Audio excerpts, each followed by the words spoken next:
ایک بار ایک لڑکی نے مولانا مودودی سے کہا کہ ایک بات پوچھوں؟ مولانا نے کہا بولو بیٹی، کیا بات ہے؟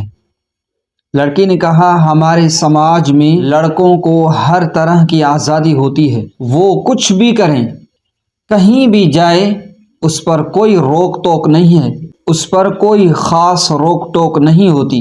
اس کے برعکس لڑکیوں کو بات بات پر روکا جاتا ہے، یہ مت کرو، یہاں مت جاؤ، گھر جلدی آ جاؤ۔ یہ سن کر مولانا مسکرائے اور کہا بیٹی، آپ نے کبھی لوہے کی دکان کے باہر لوہے کا گودام، لوہی چیزیں پڑی دیکھی ہیں؟ یہ گودام میں سردی، گرمی، برسات، رات دن اسی طرح پڑی رہتی ہیں، اس کے باوجود ان کا کچھ نہیں بگڑتا اور ان کی قیمت پر بھی کوئی اثر نہیں پڑتا۔ لڑکوں کی کچھ اس طرح کی حیثیت ہے سماج میں۔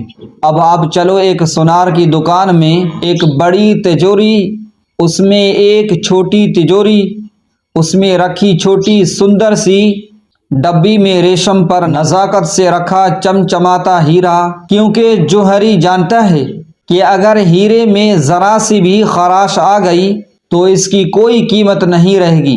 اسلام میں بیٹیوں کی اہمیت بھی کچھ اسی طرح ہے، پورے گھر کو روشن کرتی ہے، جھلملاتے ہیرے کی طرح۔ ذرا سی خراش سے اس کے اور اس کے گھر والوں کے پاس کچھ نہیں بچتا۔